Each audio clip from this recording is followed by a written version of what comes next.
शायरीअ में ऐं सिंध जे मुख़्तलिफ़ फ़नकारनि जिन में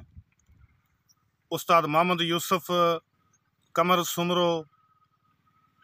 ऐं ॿियनि मुख़्तलिफ़ फ़नकारनि थर जे पेरूं जे पचण जो तज़किरो कयो आहे। इहा शाइरी ॻाई आहे, ख़ासि तौर ते सिंधी ॿोली जो इंतिहाई मशहूरु ऐं शानदार गीत त जेको हुन पेरूं पचण जे हवाले सां आहे उहो इहो आहे त जिते यार पेरूं पटनि ते पचनि था उतां मुंहिंजा मारू मयारूं मुकनि था। उन्हनि पेरूं जे पचण वारी मुंद में थरपारकर जे अंदरि नौजवाननि जा टोला तोड़े नौजवान नारियुनि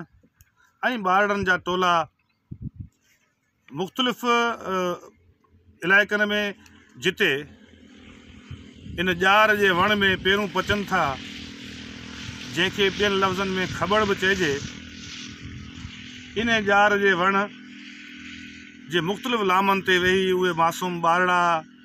उहे नारियूं, उहे नौजवान जेके पेरूं चूंडे ऐं पोइ उन पेरूं जो ॾिठ बि तयारु कयो वेंदो आहे, जंहिंजो बि हिकिड़ो पंहिंजो अंदाज़ आहे ऐं उहो पोइ खाइण में केॾो लज़ीज़ ऐं ख़ूबसूरत हूंदो आहे, केॾो खाइण में मिठो ऐं प्यारो लॻंदो आहे, जंहिंजो तव्हां तसवुरु कोन था करे सघो। सो इहो ख़बर तव्हांखे हिन वक़्तु बि नज़र अचे पियो। इहो ॼार जो वणु जेको हिन वक़्तु सॼे थरपारकर में नायाब थींदो थो वञे।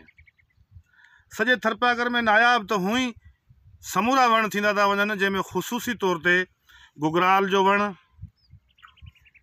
कुंभट जो वणु ऐं रोहिड़ो, इहे जेके शानदार ऐं ज़बरदस्त क़िस्म जा वण आहिनि, इहे त यकीनी तौर ते नायाब इन जे करे बि थींदा था वञनि जो मुख़्तलिफ़ कारोबारी धुरियुनि, मुख़्तलिफ़ सरमाएदारनि, मुख़्तलिफ़ वॾेरनि ऐं भोतारनि ऐं ॿियनि मुख़्तलिफ़ ॿाहिरि जे ठेकेदारनि हिकिड़ी मुनज़म साज़िश तहत इन्हनि वणनि जी वाढी करे इन जो ख़ूबसूरत ऐं महांगो तरीन जेको काठ आहे, ख़ासि तौर ते रोहिड़े जो काठ, उहो विकिरो करे मुख़्तलिफ़ मक़ामी तोड़े मुल्की लेवल जी जेका मार्केट आहे उन में शानदार क़िस्म जे फर्नीचर खे ठाहिण जे लाइ, कतब आणण जे लाइ हू विकिरो कंदा रहनि था।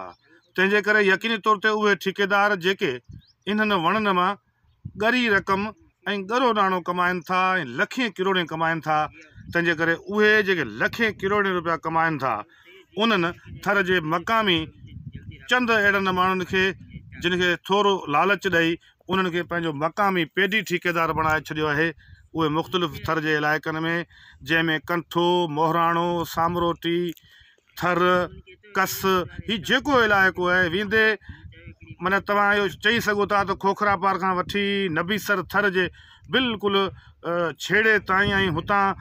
नोहटे जे छेड़े ताईं इहो जेको इलाइक़ो आहे, हितां छाछरे खां वेंदे कांटीअ खां परते ताईं इहो जेको बि इलाइक़ो जेको उमरकोट खे लॻे थो, थर वारो इलाइक़ो, इन में वणनि जी वाढी तमामु वॾे पैमाने ते जारी आहे। तव्हीं तसवुरु करियो हीउ ॼार जो वणु जंहिंमें जॾहिं सख़्तु गर्मियुनि ऐं लुकनि ऐं झोलनि वारी मौसम हूंदी आहे, उन्हनि लुकनि, झोलनि ऐं सख़्तु काढ़नि ऐं गर्मियुनि वारी मौसम में पेरूं लॻंदा आहिनि। उहे ख़ूबसूरत पेरूं जेके रंग रंगीलनि, नीरनि, पीलनि, सावनि ऐं ॻाढ़नि रंगनि में रंगियल उहे पेरूं हूंदा आहिनि, जिन खे चूंडींदे बि जेको हसीन ऐं ख़ूबसूरत मंज़र हूंदो आहे, तंहिंखे फितरत जी हिकिड़ी शानदार शाइरी चई सघिजे थो। इहे मंज़र रखंदड़ हिन ख़ूबसूरत वण खे माण्हुनि पंहिंजा कात कुआड़ा खणी वढणु शुरू करे छॾियो आहे ऐं शदीद तरीन तेज़ीअ सां इहा वाढी जारी आहे। ज़रूरत इन ॻाल्हि जी आहे त असां हिन ॼार जे वण खे बचायूं। जेतोणीकि ॼार जो इहो वणु रुॻो पेरूं पचण जो हवालो नाहे, इहो ॼार जो वणु जॾहिं तमामु वॾी पखेड़ में मथे ऐं ख़ूबसूरत अंदाज़ में डेग करे जॾहिं वधी थो वञे त पोइ इन जे काठ खे बि माण्हू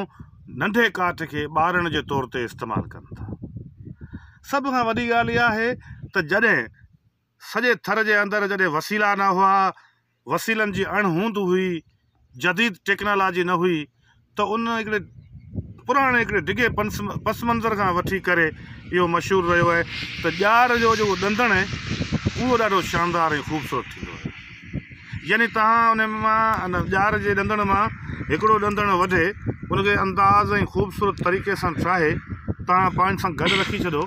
त उहो अलाए केतिरा केतिरा महीना ख़राबु न आहे थींदो। यानी तव्हांजी टूथपेस्ट आहे उहा तव्हां खणी रखो, उहा 2 कलाक 4 कलाक खां पोइ काढ़े में ॻरी ख़तमु थी वेंदी। पर ॼार जो ॾंदणु जेको तव्हांजे ॾंदनि खे महफ़ूज़ करे उनखे बीमारियुनि खां मुख़्तलिफ़ क़िस्म जे उन्हनि तकलीफ़ुनि खां ॾंदनि जी तकलीफ़ खां माण्हू खे बचाए, अहिड़े ख़ूबसूरत वण खे बि माण्हू वधींदे देरि नथा कनि। सो ज़रूरत इन ॻाल्हि जी आहे त असांजी इंतिज़ामिया खे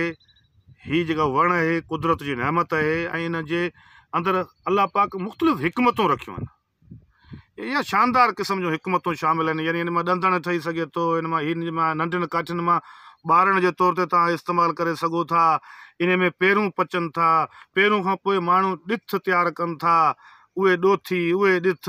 उहे मिसकीन जेके मारोड़ा आहिनि उन्हनि खे जेको पेरुनि खे पंहिंजनि जेको इन पलवनि ते जेको सो पखेड़े उनखे काढ़नि में सुकाए उनजा जेके ॾिठ ठाहींदा आहिनि, जेके माण्हू 12 महीना उनखे इस्तेमालु कंदा आहिनि ऐं हिकिड़ी तोहफ़े ऐं गिफ्ट ऐं हिकिड़ी जेका संभाल जे तौर ते उहे माण्हू पंहिंजनि मिटनि माइटनि दोस्तनि ऐं साथियुनि ॾांहुं हिकिड़ो तोहफ़ो करे मोकिलींदा आहिनि। एॾे ख़ूबसूरत क़िस्म जे वण खे बचाइण जी ज़रूरत आहे।